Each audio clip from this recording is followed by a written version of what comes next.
Have you ever felt like you're fighting against the entire world? Like every day is a battle against your own mind, against circumstances, against people who seem to have been born lucky, while you have to sweat blood for every small victory. That feeling of always playing catch-up, always trying to prove your worth, always pretending everything's fine, when deep down, you know you're not yet who you should be. I know exactly what that pain feels like. And today, I'm going to show you why that pain isn't your enemy. It's your greatest ally. There's a massive divide between two categories of people in this world. On one side, we have the eternal spectators of their own lives. They wake up every day hoping something will change, that someone will save them, that circumstances will magically align in their favor. They live as prisoners of their own feelings, slaves to their own excuses, hostages to their own mediocrity disguised as realism. They say things like, "I'm just built this way, I can't help it, maybe it's not for me." On the other side, there's a silent and invisible minority that discovered the most powerful secret of human transformation. They understood that they don't need to wait to feel brave to act with courage. They don't need to wait to feel confident to act with confidence. They don't need to wait to feel strong to act with strength. Napoleon Hill, who studied over 500 successful men and women for 20 years, discovered something revolutionary. He realized that all these extraordinary individuals had one characteristic in common that set them apart from the masses. It wasn't talent. It wasn't luck. It wasn't connections or inherited money. It was the ability to fake it till they make it. Hill called this applied faith, the ability to act as if you're already the person you want to become, even when every fiber of your being screams otherwise. But here's what most people don't understand about faking it till you make it.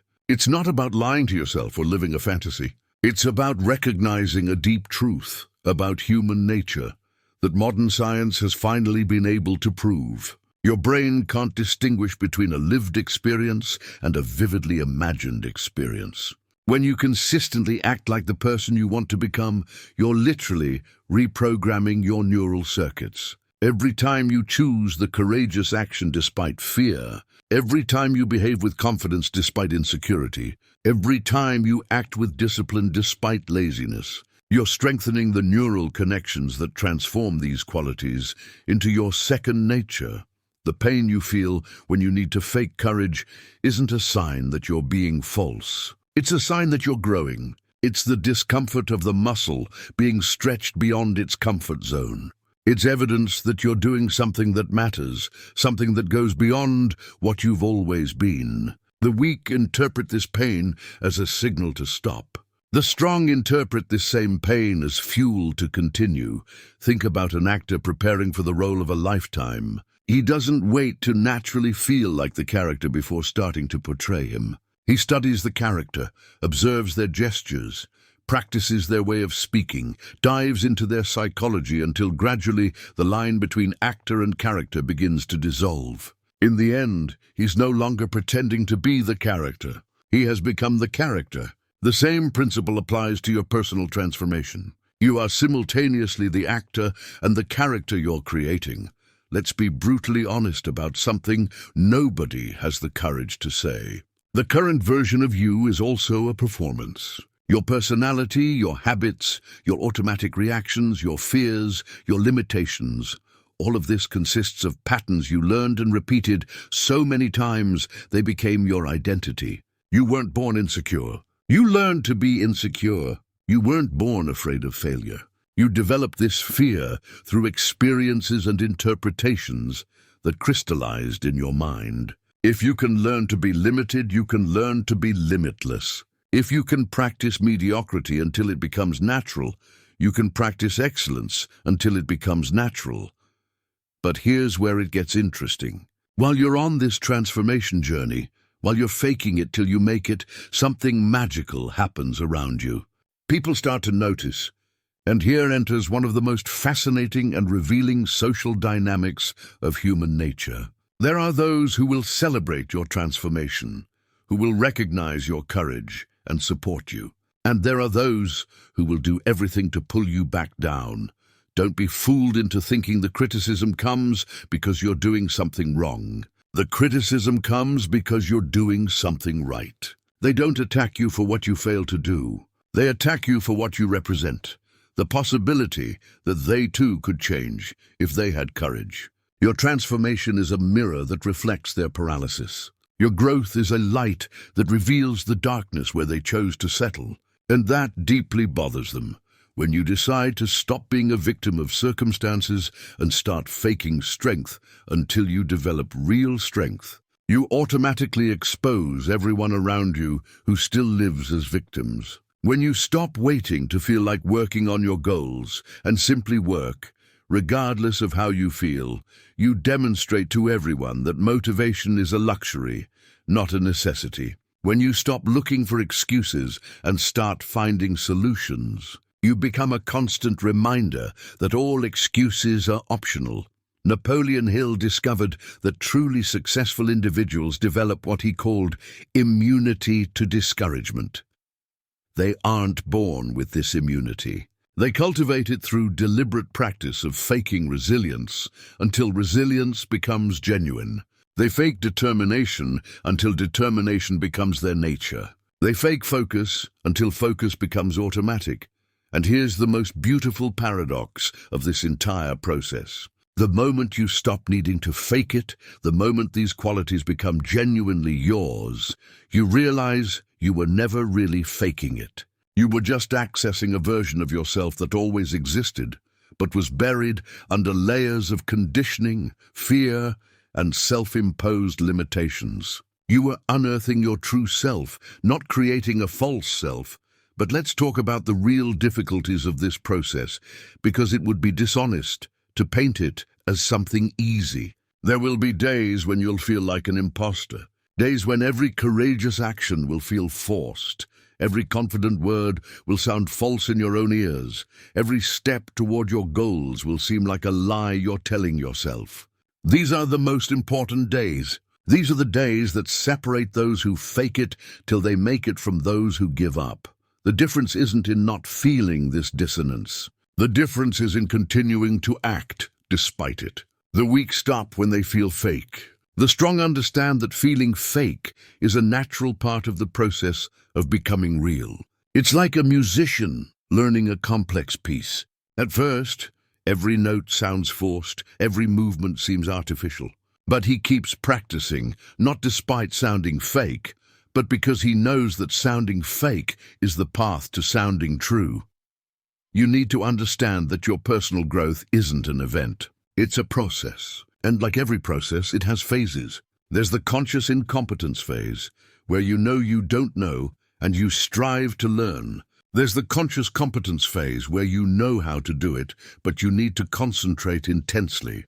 And finally, there's the unconscious competence phase, where you do it naturally, effortlessly, because it has become part of who you are. Most people give up in the first phase because the discomfort of conscious incompetence is greater than their desire to grow. But you're not like most people. If you were, you wouldn't be here listening to this, willing to consider that there's a different way to live. You're part of a minority that prefers the discomfort of growth to the comfort of stagnation. A minority that understands that life isn't about feeling good all the time, but about becoming someone who can handle any feeling and still do what needs to be done. Let me tell you something Napoleon Hill observed in all the leaders he studied. They had one characteristic in common that set them apart not just from the masses, but also from the average successful people. They developed the ability to hold two simultaneous realities in their minds. On one hand, they were brutally honest about their current situation, about their limitations, about the obstacles they faced. On the other hand, they maintained such a clear and vivid vision of who they were becoming that this vision guided them in every decision, every action, every reaction. This isn't superficial positive thinking. This isn't self-deception. This is what Hill called applied faith, the ability to act based on what you're becoming, not what you are today. It's the difference between passive hope and active expectation. Hope says, maybe things will get better. Expectation says, I will make things better. And I'll start by acting like the person who can make that happen. And here's where the concept of faking it till you make it becomes really powerful. It's not just about changing external behaviors. It's about transforming your internal conversation. The person you're pretending to be has a different internal voice than yours. She doesn't speak to herself with contempt when she makes a mistake. She doesn't sabotage herself with paralyzing doubts when facing a challenge. She doesn't diminish herself with destructive comparisons when seeing others' success.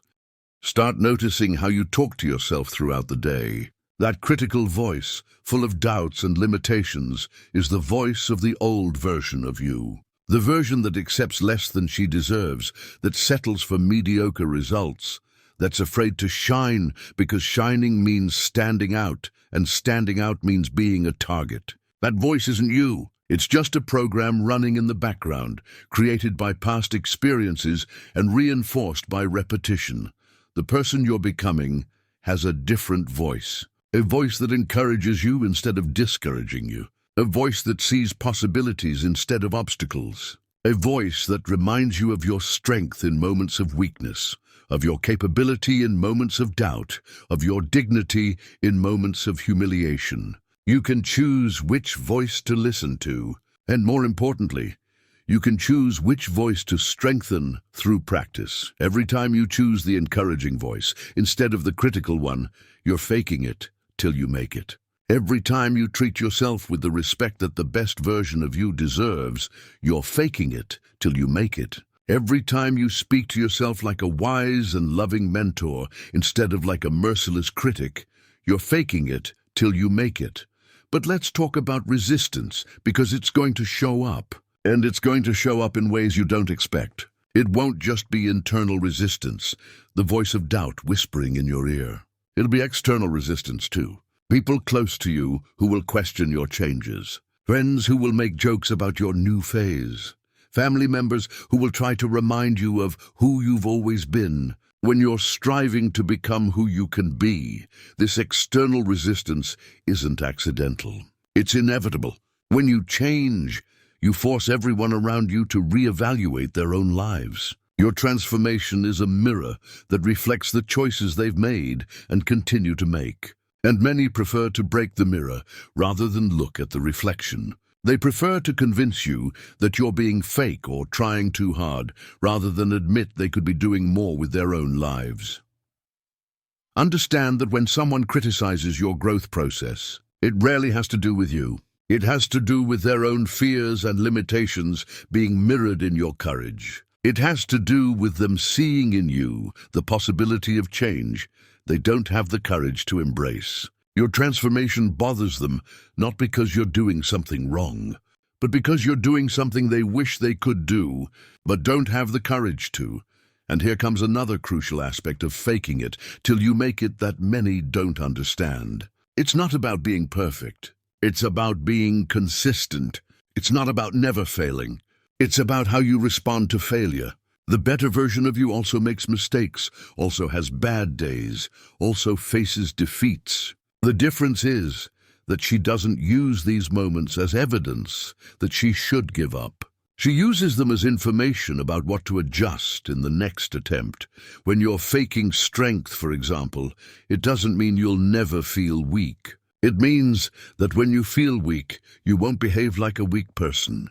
You'll recognize weakness as a temporary feeling, not as a permanent truth about who you are. You'll rest if you need to, seek support if necessary, but you won't make important decisions based on that moment of weakness. Napoleon Hill observed that the most effective leaders had developed the ability to separate internal states from external actions. They could be feeling insecure internally and still act with confidence externally.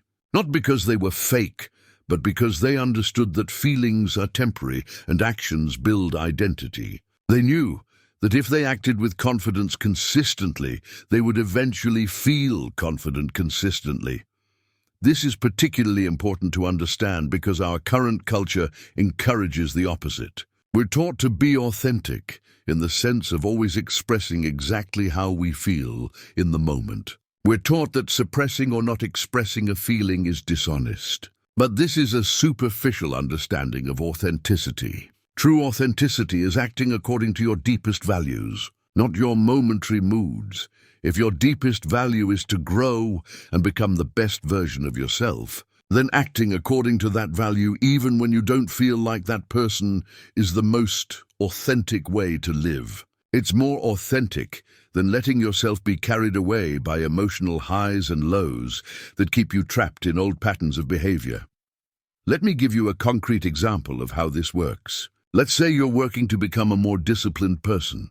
The disciplined version of you wakes up early, exercises regularly, keeps commitments to herself. In the beginning, when you're still faking it till you make it, there will be mornings when every cell in your body will scream to stay in bed. Your mind will generate 1,000 convincing excuses about why today you can break the routine. Most people at this moment do one of two equally destructive things. Either they give in to the resistance and stay in bed, reinforcing the old pattern, or they force themselves to get up, but mentally martyrize themselves about how hard it is, how they don't want to do this, how this isn't natural for them. Both approaches fail because both reinforce the identity of the undisciplined person. The fake it till you make it approach is different. You get up not despite not wanting to, but because the person you're becoming gets up. You don't fight against the resistance. You recognize it as a natural part of the change process. You don't martyrize yourself for feeling resistance. You congratulate yourself for acting despite the resistance. Every time you act like the disciplined person you're becoming, you add evidence to the pile of proof that you are that person. And here's what happens when you do this consistently. Your subconscious mind, which is responsible for keeping your self-image coherent, begins to adjust to the new evidence. It can't indefinitely ignore the fact that you act like a disciplined person. Eventually, it updates your identity to match your actions. And when that happens, discipline stops being something you fake and becomes something you are. But the process doesn't stop there. Once you master one area, you can apply the same principle to other areas of your life. The confidence you developed by becoming more disciplined transfers to other challenges. The evidence that you can change in one area becomes proof that you can change in any area. You develop what psychologists call self-efficacy, the deep belief that you have the ability to influence events that affect your life. This is one of Napoleon Hill's most powerful discoveries. Truly successful people aren't those who never face difficulties or who have exceptional natural talents. They're those who developed unshakable confidence in their ability to learn, adapt, and overcome any challenge. They know that even if they don't have the necessary skills today, they can develop them. Even if they don't know the solution now, they can find it. This confidence isn't born from arrogance or denial of reality. It's born from repeated experience of faking capabilities until developing them, of faking strength until becoming strong, of faking wisdom until becoming wise. Each successful cycle of transformation adds a layer of genuine confidence based on real evidence, not superficial positive thinking. And here's something that will surprise you about this process. The moment when you truly become the person you were pretending to be isn't a dramatic moment of revelation. It's subtle. You simply realize one day that you don't need to try so hard to act that way anymore. That those behaviors have become natural. That encouraging internal voice has become your default voice. That you're no longer asking, how would a confident person act in this situation? Because you've become a confident person. But even at this point, the process doesn't end. Because there's always an even better version of you waiting to be developed. There are always new levels of growth, new capabilities to develop, new aspects of your personality to refine. Faking it till you make it becomes a permanent tool in your personal development arsenal. You're closer than you think to real transformation. The only thing separating you from the better version of yourself isn't time, it's not resources, it's not perfect circumstances. It's the willingness to start acting like that person before feeling like that person. It's the courage to fake it till you make it. Because here's the truth few people understand. You don't need to wait to feel ready. You don't need to wait to have all the answers. You don't need to wait for conditions to be ideal. You just need to start. Start talking to yourself like the person you're becoming. Start making decisions like the person you're becoming. Start acting like the person you're becoming. Every small action aligned with your future identity is a vote for that identity. Every courageous choice is a vote for the courageous version of you. Every moment of discipline is a vote for the disciplined version of you. Every act of kindness toward yourself is a vote for the loving and compassionate version of you. And when you accumulate enough votes, the election is won. You officially become who you always knew you could be. The person you're becoming isn't a fantasy. It's not an impossible and perfect version of you. It's an elevated but realistic version of who you already are. It's you with your fears managed instead of governed by them. It's you with your talents developed instead of wasted. It's you with your inner strength accessed instead of ignored. It's you living according to your highest values instead of conforming to behaviors that don't reflect who you really are. And here's your final declaration, your definitive choice. You can continue being hostage to your feelings, waiting to feel different before acting different. You can continue being a victim of your circumstances, waiting for the world to change before you change. You can continue being a slave to your fears, waiting for courage to magically appear before you act with courage. Or you can recognize that you have in your hands the most transformative power that exists. The power to fake it till you make it. The power to act like the person you want to become until that action becomes your nature. The power to speak to yourself like someone who loves and respects herself until that love and respect become genuine. The power to make decisions like someone who trusts herself until that trust becomes unshakable. I choose to be unshakable. I choose to act with courage even when I feel fear. I choose to treat myself with respect even when I make mistakes. I choose to pursue my goals even when progress seems slow. I choose to fake strength until strength becomes my second nature. I choose to fake confidence until confidence flows naturally through me. I choose to fake self-love until loving myself is as automatic as breathing. This is your declaration. This is your moment. This is your power. Use it.